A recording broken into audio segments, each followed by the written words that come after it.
High friends, welcome back to my channel. আর এখন আমি আপনাদের জন্য রিভিউ করব তালমার রোমিও জুলিয়েটের, যেটা হইচইয়ের প্ল্যাটফর্মে রিলিজ করেছে গতকাল। কেমন লাগলো আমার এই ওয়েব সিরিজ ডিটেলসে কথা বলবো এই ভিডিওতে। রিকোয়েস্ট একটাই, ভিডিওটা শুরু থেকে শেষ পর্যন্ত দেখবেন। আর কোনো কিছু যদি ভালো লেগে থাকে তাহলে ভিডিওটাকে লাইক, শেয়ার এবং চ্যানেলটাকে সাবস্ক্রাইব করে নেবেন।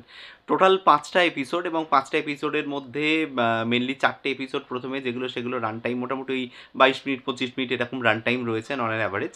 আর লাস্ট এপিসোডটা যেটা, সেটা 50 মিনিটের উপরে। তো এটাও খানিকটা বলা যেতে পারে একটু ভিন্ন স্বাদের, কারণ বাংলা যে সমস্ত ওয়েব সিরিজ দেখি সেখানে আমরা 50 মিনিটের উপরের মানে এপিসোড খুব রেয়ার, মানে আমার মনে পড়ছে না এই মুহূর্তে কোথায় দেখেছিলাম। এবং এই এপিসোডিক ফরম্যাটটাকে এমনভাবে করা হয়েছে ঠিক যেন গল্পটা একটা জায়গায় গিয়ে একটা ক্লাইম্যাক্স পয়েন্টে গিয়ে আর কি হিট করে, এবং তারপর থেকে যেটা হয় রেজলিউশন গল্পের। তো এরকম একটা ফরম্যাটে কিন্তু জিনিসটাকে তৈরি করা হয়েছে, সেটা খুব ইন্টারেস্টিং লাগছে। যাই হোক, গল্প নতুন করে বলার কিছু নেই। মানে রোমিও জুলিয়েট উইলিয়াম শেক্সপিয়ারের লেখা নভেল, সবাই জানে এটা নিয়ে, মানে তার বিখ্যাত একটা ট্র্যাজেডি।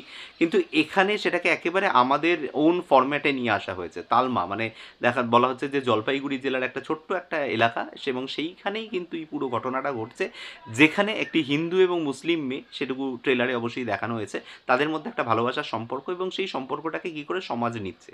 এবং সমাজে প্রতিপক্ষ মূলত দুজন, একটা হচ্ছে সেই ছেলের বাড়ি এবং মানে যারা হচ্ছে হিন্দু, এখানে মুখোপাধ্যায় পরিবার বলা হচ্ছে, মজুমদার পরিবার বলা হচ্ছে, এবং দ্বিতীয়টা যেটা অবভিয়াসলি তারা মুসলমান। এবং সেইখানে কিন্তু জয়দীপ দা তার ফ্যামিলির হেড, এবং এখানে দেখানো হচ্ছে কমলেশ্বর দাকে ফ্যামিলির হেড। তো এদের মধ্যেই লড়াই, এই দুটো মানে গোষ্ঠীর মধ্যে লড়াই, এবং সেই লড়াইটা কিন্তু শুধুমাত্র এইদের দুজনের ভালোবাসাকে কেন্দ্র করে নয়, লড়াইটা সুদূর প্রসারী। সেটা জমি জায়গা, মানে সেখানে বলতে পারো পাওয়ার ডাইনামিক্স, সব কিছু নিয়ে এদের মধ্যে লড়াই। তো কী হয় শেষ পর্যন্ত জানার জন্য এই 5টা এপিসোড দেখতে হবে। এখন যেটা আমার ভালো লেগেছে সেই জায়গাগুলো নিয়ে প্রথমে কথা বলি। সেটা হচ্ছে যে আমার যেটা ভালো লেগেছে সেটা হচ্ছে প্রত্যেকটা ফ্রেম, মানে আমি যখন একটা, মানে এখানে ক্রিয়েটিভ ডিরেক্টর অনির্বাণ দা নিজে রয়েছে, তোমরা জানো যে এখানে যে প্রত্যেকটা ফ্রেম অনির্বাণ ভট্টাচার্য এমনভাবে ডিজাইন করেছে না, মানে প্রত্যেকটা মেজর সিন, একটা কথা হয় যারা ফিল্ম মেকিংয়ের সাথে যুক্ত আছে হয়তো এটা রিলেট করতে পারবে, বা একটু যারা ফিল্ম নিয়ে পড়াশোনা করেন ভালোবাসেন জানেন যে একটা ফ্রেমের মধ্যে কি দেখা যাচ্ছে সেটাকে কত সুন্দরভাবে ফুটিয়ে তোলা যেতে পারে। এইগুলো খুব যত্ন নিয়ে তৈরি করা হয়েছে। আমার 2-3টে জায়গা মনে পড়ছে। যেমন একটা জায়গা মনে পড়ছে, এখানে এক জায়গায় হয় যে এরকম আমাদের অনির্বাণ দাকে একটা বেসিক্যালি গালে একটা কষিয়ে থাপ্পড় মারা হয়, এবং থাপ্পড়টা মারার পরে মানে অনির্বাণ দা ওখানে দাঁড়িয়ে রয়েছে স্পিচলেস। তখন বাথরুম থেকে, এবং এটা অনেকটা বেশ খানিকটা সময় সে দাঁড়িয়ে রয়েছে, বাথরুম থেকে একজন বেরিয়ে, সে কিছু না দেখে কিন্তু নিজের মতো করে বেরিয়ে চলে গেল। এই যে সিনটা একটা ভরাট হলো, এই সমস্ত জিনিসগুলো এক জায়গায় ব্যাচেলার বন্ধুরা সমস্ত এক জায়গায় আড্ডা মারছে, দেখানো হচ্ছে নিচের ঘরে কিন্তু তার মা কিন্তু সেলাই করছে, তার মায়ের কোনো ডায়লগ নেই, কিচ্ছু নেই, এবং খুব যে ইম্পর্টেন্ট তা নয়, কিন্তু সিনটাকে ভরাট লাগছে। এই অ্যাপ্রোচটা আমার ব্যাপক লেগেছে।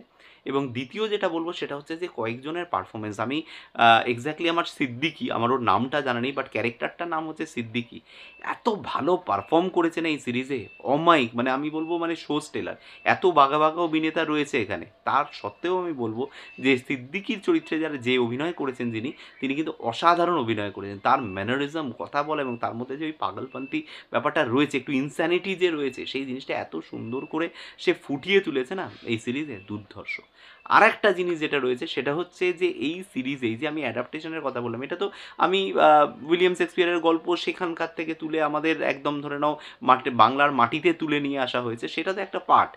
কিন্তু একটা এমন একটা, মানে বলবো যে একটা প্রচ্ছন্নে একটা গল্প চলবে, এর একটা ব্যাক স্টোরি এত সুন্দর তৈরি করা হয়েছে, সেই ব্যাক স্টোরিটা কিন্তু ব্যাপক লেগেছে। মানে সেই যে টার্ন অ্যারাউন্ডটা, সাডেনলি একটা সময় বোঝা যাবে যে আরে ভাই, মানে এটা তো আসল গল্প নয়, আসল গল্প তো অন্য কোথাও চলছে।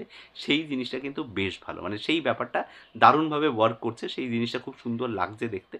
এবং অবভিয়াসলি অনির্বাণ ভট্টাচার্যকে আমার মোটের উপরে ঠিকঠাক লেগেছে, দুর্ধর্ষ লেগেছে, দারুণ লেগেছে। তার এটা স্টেলার পারফরমেন্স এরকম বলবো না, তার এর থেকে মন্দারের পারফরমেন্স অনেক বেটার ছিল ওনার, এবং মন্দারের ক্যারেক্টারটাও অনেক বেটার ছিল। এখানে ডায়লগস কিছু রয়েছে, ভালো কিছু ডায়লগস রয়েছে, সেই জায়গাগুলো ক্যাচি লাগছে, সেগুলো সুন্দর লাগছে। তবে কিছু জিনিস আছে, এবং অবভিয়াসলি মানে নিউ কামার্স দুজনের কথা বলবো, দুজনে খুব সাবলীল, দুজনে খুব সপাট, মানে এমন, মানে তাদের মধ্যে কোনো জড়তা নেই, তারা প্রথমবার কাজ করছে এরকম একটা লিড কাস্টে, সেই তাদের মধ্যে সেই জড়তাটা নেই, খুব ফ্রিলি তারা কাজ করেছে, এটুকু বলতে পারবো।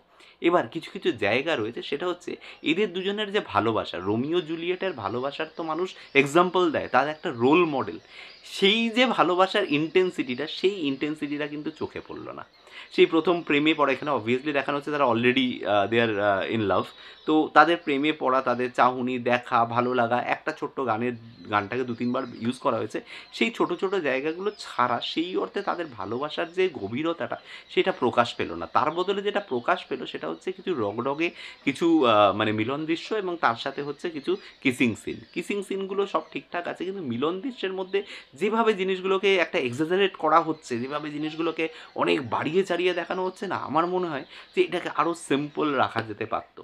আমি একটা লাভ মেকিং সিন সেখানে আমি সেটা একটা হতেই পারে আমি একটা হয়তো সেটা পাঁঠার মাংসের দোকানে গিয়ে আমি তার পিছনে ব্যাকরুমে করছি, তার মানে এই নয় যে সেখানে চাল ছাড়ানো পাঁঠা ঝোলানো থাকবে। মানে এই জিনিসগুলো আমার একটুখানি দৃষ্টিকটু লেগেছে। তার মধ্যে হয়তো একটা নান্দনিকতা তৈরি করার চেষ্টা করা হয়েছে, কিন্তু এই রগের ব্যাপারটা না, গায়ের মধ্যে পাঁঠার মাংসের রক্ত ঝরছে, মানে এই জিনিসগুলো না সামহাও হজম করা যাচ্ছিল না। একটা ইনোসেন্ট লাভ স্টোরিতে এবং এদের লাভ মেকিংকে একটা এক্সাম্পল দেওয়া হয়, তো ওই জায়গাটা না সামহাও আমার একটু ডিসকানেক্ট লাগছিল।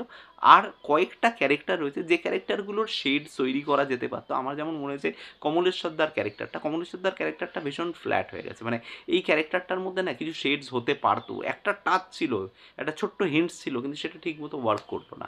যে একটা জায়গায় উনি চোখের জল পড়ছে, ওনার এরকম একটা জায়গা। তো কিছু কিছু ক্যারেক্টার আছে যে ক্যারেক্টারগুলোকে আরেকটু ডেভেলপ করা যেতে পারতো সুন্দর করে। আর ওভারঅল যেহেতু এটা রোমিও জুলিয়েট, ভাই লাভ স্টোরি যদি ওয়ার্ক না করে, লাভ স্টোরির মধ্যে কিন্তু সেই জিনিসটা যদি না আসে, তাহলে কিন্তু মানে রোমিও জুলিয়েট হয়ে উঠতে পারবে না। পারিপার্শ্বিক ক্যারেক্টার দিয়ে কখনো রোমিও জুলিয়েট হবে না। তো এখানে পারিপার্শ্বিক ক্যারেক্টার্সগুলো খুব ভালো ওয়ার্ক করছে, বাট বেসিক যে লাভ স্টোরিটা সেটা কিন্তু খুব একটা দারুণ ওয়ার্ক করছে না। তো এই ছিল আমার মূলত রিভিউ অ্যাবাউট তালমার রোমিও জুলিয়েট। এই পার্টিকুলার ওয়েব সিরিজের কেমন লাগলো আপনাদের কমেন্টে এসে জানাতে পারেন। কোনো কিছু যদি এই ভিডিও থেকে ভালো লেগে থাকে তাহলে ভিডিওটাকে লাইক, শেয়ার, চ্যানেলটাকে সাবস্ক্রাইব করে নেবেন। দেখা হচ্ছে আপনাদের সাথে আমার পরের কোনো ভিডিওতে। Till then, bye by.